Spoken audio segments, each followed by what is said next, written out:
Hi friends, welcome back ನನ್ನ ಮತ್ತೊಂದು ಲಾಗ್ಗೆ. ಇದು ಕೂಡ ಟ್ರಾವೆಲ್ ಲಾಗೇ ಆಗಿರುತ್ತೆ. ಲಾಂಗ್ ವೀಕೆಂಡ್ ಇದ್ದಿದ್ದರಿಂದ ನಾವು ಟ್ರಿಪ್ ಎಲ್ಲಾದರೂ ಹೋಗೋಣ ಅಂತ ಪ್ಲ್ಯಾನ್ ಮಾಡಿದ್ವಿ. ಸೊ ಹಾಗಾಗಿ ಊಟಿ ಹೋಗೋಣ, ಊಟಿ ಯಾರೂ ನೋಡಿಲ್ಲ ಅಂತ ಅಲ್ಲಿಗೆ ಹೋದ್ವಿ. ಅರ್ಲಿ ಮಾರ್ನಿಂಗೇ ಬಿಡಬೇಕಿತ್ತು, ಟೈಮ್ ಆಗಿಬಿಡ್ತು. ಸೊ ಹಾಗಾಗಿ 5:45 ಏನೋ ಆಯಿತು ನಾವು ಬೆಂಗಳೂರು ಬಿಡೋದ್ರೊಳಗೆ. ಹೋದ್ವಿ. ಆನ್ ದ ವೇ ಹೋಗ್ತಾ ಸಫಾರಿ ಕೂಡ ಇತ್ತು. ಅದು ಬಂದು ಮಧುಮಲೈ ಫಾರೆಸ್ಟ್ ಒಳಗೆ. ಅದು ಮಧುಮಲೈ ಫಾರೆಸ್ಟ್ ಬಂದು ತಮಿಳ್ನಾಡು ಒಳಗಿರೋದು. ನಮ್ಮದು Bandipur national forest Karnataka border last. ಅಲ್ಲಿಂದ ನಮಗೆ ಮಧುಮಲೈ ಫಾರೆಸ್ಟ್ ಸಿಗುತ್ತೆ. ಅಲ್ಲಿ ನಾವು ಚೆಕ್ ಪೋಸ್ಟ್ನೆಲ್ಲ ಕಂಪ್ಲೀಟ್ ಮಾಡಿಕೊಂಡು ಮಧುಮಲೈ ಫಾರೆಸ್ಟ್ ಒಳಗೆ ಅಲ್ಲಿ ಸಫಾರಿ ಕೂಡ ಮುಗಿಸ್ಕೊಂಡು, ಸಫಾರಿ ಏನು ಅಷ್ಟು ವರ್ತಿಲ್ಲ, ಯಾರೂ ಅಷ್ಟೊಂದು ಟ್ರೈ ಮಾಡೋಕ್ಕೇನು ಹೋಗಬೇಡಿ ಅಂತ ನಾನು ಹೇಳ್ತೀನಿ. ಏಕೆಂದರೆ ಆನ್ ರೋಡ್ ನಾವು ಯಾವ ಪ್ರಾಣಿಗಳನ್ನ ನೋಡ್ತೀವೋ ಅದೇ ಪ್ರಾಣಿಗಳನ್ನೇ ಅವರು ಕೂಡ ತೋರಿಸ್ತಾರೆ. ಆ್ಯಂಡ್ ಅದೇ ರೋಡಲ್ಲೇ ಕರ್ಕೊಂಡು ಹೋಗ್ತಾರೆ. ಆಲ್ಮೋಸ್ಟು ಒಂದು ಪೀಕ್ ಪಾಯಿಂಟನ್ನು ತೋರಿಸ್ತಾರೆ ಅಷ್ಟೇ. ಆಲ್ಮೋಸ್ಟ್ ಊಟಿ ಒಳಗೆ ಎಲ್ಲ ಥರದ್ದು ವ್ಯೂ ಪಾಯಿಂಟ್ಸ್ಗಳು ನಾವು ರೋಡ್ ಸೈಡೇ ನೋಡಬಹುದು. ಅಲ್ಲೆಲ್ಲ ಮುಗಿಸ್ಕೊಂಡು ನಮ್ಮದು ಫಾರೆಸ್ಟ್ ಎಕ್ಸಿಟ್ ಆಗೋದ್ರೊಳಗೆ ತುಂಬ ಟೈಮ್ ಆಗಿಬಿಟ್ಟಿತ್ತು. ನಾವು ಪ್ಲ್ಯಾನ್ ಮಾಡಿದ್ದು ಒನ್ ಡೇ ಹೋಗೋಣ ಅಂತ, ಬಟ್ ಇದಾಗಲಿಲ್ಲ. ಸೊ ಸ್ಟೇ ಆಗಬೇಕಿತ್ತು. ಸೊ ರೂಮ್ ಕೂಡ ನಾವು ಚೆಕ್ಔಟ್ ಮಾಡ್ತಾನೇ ಇದ್ವಿ. ಆಮೇಲೆ ನಾವು ಇದು ಫಸ್ಟ್ ಹೋಗಿದ್ದು ಟೀ ಎಸ್ಟೇಟ್ ಮತ್ತು ಚಾಕ್ಲೇಟ್ ಫ್ಯಾಕ್ಟ್ರಿಗೆ. ಚಾಕ್ಲೇಟ್ ಫ್ಯಾಕ್ಟ್ರಿ ಮತ್ತು ಟೀ ಎಸ್ಟೇಟಲ್ಲಿ ಟೀ ಫ್ಯಾಕ್ಟ್ರಿ ಒಳಗೆ ಎಷ್ಟು ಅದು ಫ್ಲೇವರ್ ಟೆಂಪ್ಟ್ ಆಗ್ತಾ ಇತ್ತು ಅಂದರೆ ತಡ್ಕೊಳಕ್ಕೆ ಆಗ್ತಾ ಇರಲಿಲ್ಲ, ಅಷ್ಟು ಟೆಂಪ್ಟ್ ಕೊಡ್ತಾ ಇತ್ತು. ಅದನ್ನೆಲ್ಲ ಮುಗಿಸ್ಕೊಂಡು, ಅದು ನೋಡೋದಕ್ಕೆ ಒಂದು ರೀತಿ ಮಾಲ್ ಥರನೇ ಇತ್ತು.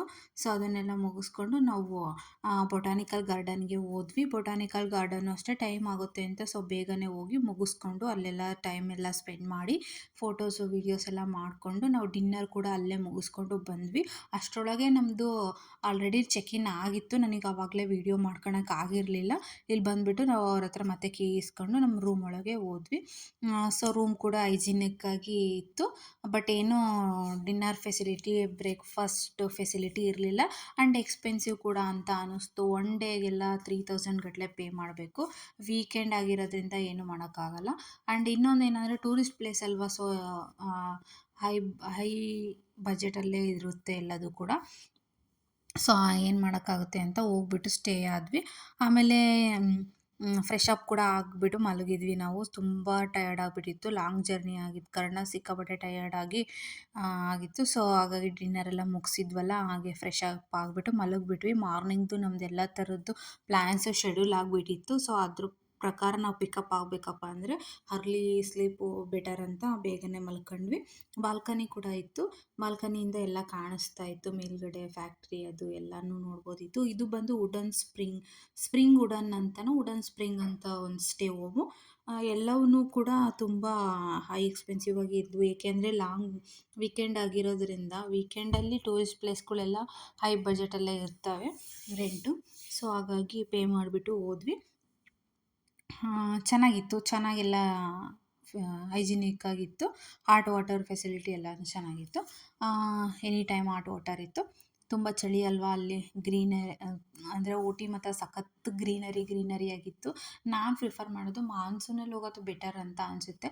ಆಲ್ಮೋಸ್ಟ್ ಎಲ್ಲ ಟೈಮಲ್ಲೂ ಅದೇ ಥರನೇ ಇರುತ್ತೆ ಊಟಿ ಅಂತ ಹೇಳ್ತಿದ್ರು. ನಾನಂತೂ ಯಾವತ್ತೂ ನೋಡಿರಲಿಲ್ಲ. ಆದರೆ ಈ ಸಲ ನಾನು ಎಕ್ಸ್ಪೀರಿಯನ್ಸ್ ಮಾಡಿದ ಪ್ರಕಾರ ಮಾನ್ಸೂನು ಐ ಥಿಂಕ್ ಬೆಟರ್ ಅಂತ ಅನಿಸುತ್ತೆ ನನಗೆ.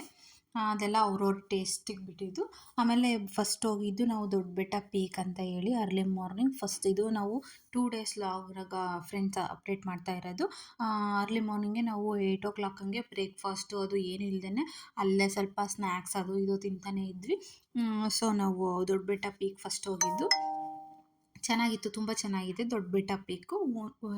ಹೋದಾಗ ಊಟಿಗೆ ಹೋದಾಗ ಎಲ್ಲರೂ ನೋಡಿ ಚೆನ್ನಾಗಿದೆ. ಆಮೇಲೆ ಇನ್ನೊಂದೇನು ಅಂದರೆ ನಿನ್ನೆ ಆಗಿದ್ದು, ನಾವು ತಮಿಳ್ನಾಡು ಎಂಟ್ರಿ ಆದಾಗ ಪಾಸಿಂಗ್ ಅಂತ ಇರುತ್ತೆ, ಅದನ್ನು ತೊಗೋಬೇಕು. ಆಮೇಲೆ ಟೀ ಮತ್ತು ಚಾಕ್ಲೇಟ್ ಫ್ಯಾಕ್ಟ್ರಿ ಒಳಗೆ ಆರ್ಗ್ಯಾನಿಕ್ ಟೀ ಪೌಡರ್ಸ್ ಎಲ್ಲ ಮಾಡ್ತಾ ಇರ್ತಾರೆ. ಸೊ ತಗೊಂಡು ಬನ್ನಿ, ಟೇಸ್ಟು ಅದು ಚೆನ್ನಾಗಿರುತ್ತೆ ಮತ್ತು ಸ್ವಲ್ಪ ಚೀಪ್ ಆ್ಯಂಡ್ ಬೆಸ್ಟಾಗಿ ಸಿಗುತ್ತೆ ಅಂತ ನನಗೆ ಅನ್ನಿಸ್ತು. ಸೊ ನಾನು ತಗೊಂಡು ಬಂದು ಯೂಸ್ ಮಾಡ್ತಾಯಿದ್ದೀನಿ. ದೊಡ್ಡಬೆಟ್ಟ ಪೀಕ್ ಅಂತೂ ಸಖತ್ತಾಗಿದೆ. ಪದೇ ಪದೇ ಇದನ್ನೇ ಹೇಳ್ತಾ ಇದ್ದೀನಿ ಅಂತ ಅನಿಸುತ್ತೆ, ಗೊತ್ತಿಲ್ಲ.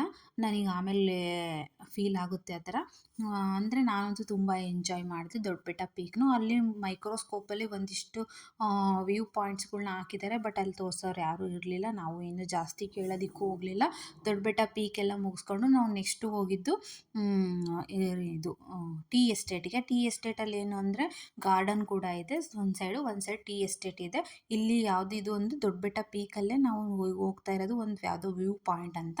ಅದನ್ನೆಲ್ಲ ಮುಗಿಸ್ಕೊಂಡು ನಾವು ಟೀ ಎಸ್ಟೇಟಿಗೆ ಹೋಗಿದ್ದು. ಅಲ್ಲೂ ಕೂಡ ಅಷ್ಟೇನೆ ನಾವು ಲಾಸ್ಟ್ ಲಾಗಲ್ಲೆಲ್ಲ ತೋರಿಸಿರೋ ಥರ ಅಲ್ಲೂ ಕೂಡ ಫೋಟೋಸ್ ಎಲ್ಲ ಇರುತ್ತೆ. ಸೊ ನನಗೆ ಅಷ್ಟೊಂದು ಇಂಟ್ರೆಸ್ಟ್ ಇರಲಿಲ್ಲ. ಬರೀ ನನ್ನ ತಂಗಿಗೆ ಅಷ್ಟೇ ಮಾಡಿಸಿದ್ದು. ಒಂದು ಫೋಟೋಗೆ ಪರ್ ಫೋಟೋ 150 ಏನೋ ಇದೆ. ಸೊ ನಾವು ಒಂದಿಷ್ಟು ಮೊಬೈಲಲ್ಲೇ ಫೋಟೋಸ್ ತೆಗೆಸ್ಕೊಂಡು ಒಂದಿಷ್ಟು ಅಲ್ಲೇ ಅವ್ರ ಹತ್ರ ಫೋಟೋಸ್ ತೆಗೆಸ್ಬಿಟ್ಟು ಒಂದು ಮಾತ್ರ ಹಾರ್ಡ್ ಕಾಫಿ ತಗೊಂಡ್ವಿ. ಮತ್ತು ಸಾಫ್ಟ್ ಕಾಫಿ ಕೂಡ ಫೆಸಿಲಿಟಿ ಇರಲಿಲ್ಲ ಅಲ್ಲಿ. ಸೊ ಹಾರ್ಡ್ ಕಾಫಿ ಸಾಕೋದು ಒಂದೇ ಅಂತ ತೊಗೊಂಡ್ಬಿಟ್ಟು, ಮತ್ತು ಗಾರ್ಡನ್ ಕೂಡ ಇದೆ. ಚಿಕ್ಕ ಮಕ್ಕಳಿಗೆಲ್ಲ ಆಟ ಆಡೋದಕ್ಕೆ ತುಂಬಾ ಚೆನ್ನಾಗಿದೆ. ತುಂಬ ಚೆನ್ನಾಗಿ ಟೈಮ್ ಸ್ಪೆಂಡ್ ಮಾಡ್ಬೋದು, ಚೆನ್ನಾಗಿ ಎಕ್ಸ್ಪ್ಲೋರ್ ಮಾಡ್ಬೋದು ಅಂತ ನನಗಂತೂ ಅನ್ನಿಸ್ತು. ಆಮೇಲೆ ಇನ್ನೊಂದೇನು ಅಂದರೆ ಎಲ್ಲ ಕಡೆ ಫೀಸ್ ಪೇ ಮಾಡಬೇಕು. ಇಲ್ಲಿ ಪಾರ್ಕಿಂಗ್ ಫೀಸ್ ಕೊಡೋದಲ್ದೇ ಮತ್ತೆ ಎಂಟ್ರಿ ಫೀಸ್ ಅಂತ ಹೋಗಬೇಕು.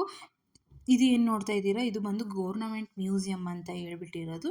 ಇದ್ರೊಳಗಡೆ ತುಂಬ ವೆರೈಟೀಸ್ ಆಫ್ ಅನಿಮಲ್ಸಿಂದು ಸ್ಕೆಲಿಟನ್ ಆಗಿರ್ಬೋದು, ಆಮೇಲೆ ಇದು ಮಾನಿಕಲ್ಚರ್ಸು, ಆಮೇಲೆ ಏನೇನೋ ಕಲ್ಚರ್ಸು ಮತ್ತು ಮಾನ್ಯುಮೆಂಟ್ಸ್ ಎಲ್ಲ ಇಟ್ಟಿದ್ದಾರೆ. ತುಂಬ ಚೆನ್ನಾಗಿದೆ. ಅಲ್ಲಿ ವಿಡಿಯೋ ಏನೂ ಅಲೋಡ್ ಇರಲಿಲ್ಲ, ಓನ್ಲಿ ಫೋಟೋಸ್ ಅಷ್ಟೇ.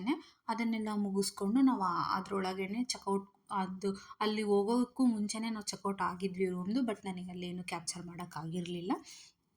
ಚೆಕ್ಔಟ್ ಮುಗಿಸ್ಕೊಂಡ್ಬಿಟ್ಟು ನಾವು ಮ್ಯೂಸಿಯಮಿಗೆ ಹೋಗಿದ್ದು. ಮ್ಯೂಸಿಯಮ್ ಮುಗಿಸ್ಕೊಂಡು ಆನ್ ದ ವೇ ಬರ್ತಾ ಬ್ರೇಕ್ಫಾಸ್ಟ್ ಕೂಡ ಮಾಡ್ಕೊಂಬಂದ್ವಿ. ಬ್ರೇಕ್ಫಾಸ್ಟ್ ಏನು ಅಷ್ಟೊಂದೇನು ಚೆನ್ನಾಗಿರಲಿಲ್ಲ.